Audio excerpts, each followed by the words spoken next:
ఉంది. ఖచ్చితంగా కూడా అనుకున్న లక్ష్యాలని నెరవేర్చుకుంటారని మేము భావిస్తాం. రైట్, ఒకసారి వెంకట గురుమూర్తి గారి దగ్గరికి వెళ్దాం. వెంకట గురుమూర్తి గారు, ముందర మహానాడు జరుపుకోబోతున్నారు. ఆ ఏర్పాట్లో మీరు బిజీగా ఉంటారు. శుభాకాంక్షలు.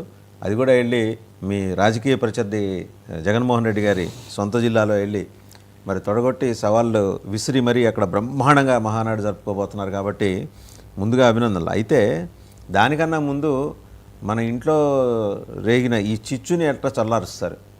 బండా సత్యనారాయణమూర్తి గారు senior most leader, Jyothula Nehru గారు, అండ్ ఇటు చూస్తే కేఈ ప్రభాకర్ గారు, మీరు ఎవరిని తక్కువ చేసి చూస్తారు? వాళ్ళ కన్సర్న్ ఏంటి అసలు? మీరు ఎంటలేదా? నిజంగా ఆయన ఒక మాట అన్నాడు, జ్యోతుల్ నెహ్రూ గారు అన్న మాట ఇప్పుడు నేషనల్ లెవెల్లో చర్చ జరుగుతుంది. నిజంగా తెలుగుదేశం పార్టీ కమ్యూనిస్టులను తినేసింది. ఇప్పుడు కమ్యూనిస్టులకి వాళ్ళకి చెప్పుకోలేని బాధ చెప్పరాని చోట అన్నట్టుంది. వాళ్ళేం బయటకు వచ్చి చెప్పుకుందామంటే నవ్వుతారు జనాలు. పోనీ చెప్పుకోకుండా ఉందామంటే పెయిన్ తట్టుకోలేము. మనకి క్యాడర్ ఉంది, కనీసం ఒక చోట కూడా గెలవలేకపోతున్నాం. దీనికి అంతటికీ వాళ్ళు మీకు ధన్యవాదాలు చెప్తున్నారు. అంటే వాళ్ళు నా స్థాయికి దిగజార్చింది తెలుగుదేశం అని వాళ్ళు. అది జ్యోతుల్ నెహ్రూ గారు చెప్పారు. అప్పుడు ఎలా చేశారో కమ్యూనిస్టుల్ని తెలుగుదేశం ఎట్లా చేసిందో ఇవాళ జనసేన మనల్ని అట్లా చేస్తోంది అని అంటున్నాడు ఆయన. నిజమేనా అందులో అర్థం మీకు? అంటే ఆయన కొంచెం సెన్సిబుల్ లీడర్, ఏది పడితే అది మాట్లాడరు. ఆయన మొత్తం తూకం వేసుకొని మరీ మాట్లాడారు. వాసుదేవన్ గారు, మీకు ప్యానల్లో ఉన్నటువంటి రవిచంద్రారెడ్డి గారికి, రఘురామరెడ్డి గారికి, 99 టీవీ వీక్షకులకి హృదయపూర్వక నమస్కారాలు తెలియజేసుకుంటూ, పార్టీ అంటే ఒక పెద్ద కుటుంబం.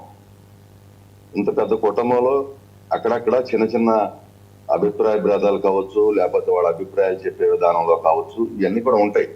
లేకుండా ఎట్లా ఉంటాయి? ఇప్పుడు అందుకే రేపు కడప మహానాడు వేదికగా మొదటి రోజు సంస్థాగతంగా పార్టీ పరంగా అంటే మొదటి రోజు ఓన్లీ పార్టీకి సంబంధించినటువంటి విషయాలు మాత్రమే చర్చించాలని చెప్పి మొట్టమొదటిసారిగా ఎజెండాలో పెట్టడం జరిగింది. ఎందుకంటే రెండో రోజు వచ్చేసి ప్రభుత్వ పరంగా అభివృద్ధి సంక్షేమ కార్యక్రమాలు ఏ విధంగా వెళ్తున్నాయి అనేది రెండో రోజు చర్చ జరగబోతా ఉంది.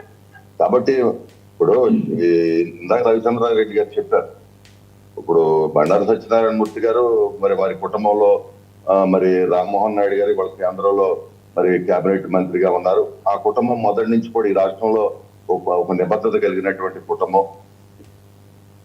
సరే, ఆ కుటుంబంలో ఎవరు పోటీ చేసినా చూడండి, పోయినసారి కూడా గతంలో ముగ్గురు గెలిచారు. అచ్చెన్నాయుడు గారు కావచ్చు, రామ్మోహన్ నాయుడు గారు కావచ్చు, అదేవిధంగా భవానీ గారు రాజమండ్రిలో గెలిచారు. అట్లా ఆ కుటుంబానికి ఒక నిబద్ధత ఉంది. అదే సందర్భంలో ఏదైనా ఇబ్బంది వచ్చినప్పుడు మాట్లాడుతూ ఉన్నారు. ఏదైనా ఇబ్బంది కానీ కష్టం వచ్చినప్పుడు అదేవిధంగా జ్యోతుల్ నెహ్రూ గారి విషయంలో చూసుకున్నట్టయితే ఖచ్చితంగా ఆయన సుదీర్ఘమైనటువంటి అనుభవం కలిగినటువంటి రాజకీయ నాయకుడు. ఆయన గత 2 రోజులుగా ఇక్కడే కడపలోనే ఉన్నారు. వినిపిస్తుందా గురుమూర్తి గారు? మరి అక్కడ ఆ జిల్లాలో ఉన్న పరిస్థితులను బట్టి చెప్పి ఉండొచ్చు. ఎందుకంటే పొత్తుధరము కూటమి ప్రభుత్వం అధికారంలోకి వచ్చింది, అందరూ కలిసి పనిచేసి అందరితో దీంతోనే ఈ రోజు ఈ రకమైనటువంటి మంచి మ్యాండేట్ ఇచ్చారు. అదే సందర్భంలో 1-2 చోట్ల ఇబ్బందులు వస్తాయి, రాకుండా ఎలా ఉంటాయి సార్? ఇప్పుడు పొత్తున్నప్పుడు ఎక్కడో చోట ఏదో రకమైనటువంటి ఇబ్బంది వస్తా ఉంది. ఉదాహరణకి పామర్లో మా కాన్స్టిట్యున్సీ మరి అక్కడ అనుకోకుండా బీజేపీకి సంబంధించినటువంటి మరి మార్కెట్ యార్డ్ కమిటీ చైర్మన్ ఇచ్చినప్పుడు పాపం ఆశించిన ఆయన బాధపడ్డాడు. తర్వాత మళ్ళీ నాకు చెప్పి కాదు, ఈసారి మీకు ప్రయారిటీ ఇస్తామని చెప్పుకోవడం జరిగింది. ఈ విధంగా సందర్భాలను బట్టి వచ్చే సమస్యలు ఉంటాయి, లేకుండా ఎందుకంటే పెద్ద వ్యవస్థలో. కాబట్టి మేము ఒకటే, వాళ్ళ కూటమి ప్రభుత్వం మీరు అన్నారు కడప అంటే వైసీపీ వాళ్ళు కూడా అంటున్నారు ఏంటి ఏదో మా మీద కక్షతో. కడప ఏంటంటే మహానాడు అనేది మేము ఒక పండగ చేసుకుంటున్నాం. ఈ పండగ చేసుకున్నటువంటి ప్రతి సందర్భంలో కూడా కొన్ని అంశాలు మేము ప్రకటిస్తూ ఉంటాం మహానాడు వేదికగా. ఇవాళ ఒకటే ప్రధానంగా రాయలసీమ లాంటి ప్రాంతంలో నిజంగా ఫ్యాక్షన్ ని తుదిముట్టించి అభివృద్ధి సంక్షేమాన్ని పరిచయం చేసింది తెలుగుదేశం ప్రభుత్వం వచ్చిన తర్వాతే. గతంలో ఏ విధంగా ఫ్యాక్షన్లు ఎన్ని కుటుంబాలు ఏ విధంగా పోయినాయి అనేది కూడా మనం చూసాం. మరి దాన్ని లేకుండా చేసింది ఖచ్చితంగా దానికి పునాదేశం తెలుగుదేశం పార్టీ. కాబట్టి ఇవాళ ఇక్కడ కడపలో మేము పెట్టుకుంటున్నామంటే ఖచ్చితంగా రాయలసీమ యొక్క అభివృద్ధి గురించి మాట్లాడతాం, సంక్షేమం గురించి మాట్లాడతాం. దానివల్ల ఇవాళ మహానాడు పండగ వల్ల కడపకు మంచి జరిగింది కానీ చెడు జరగదు.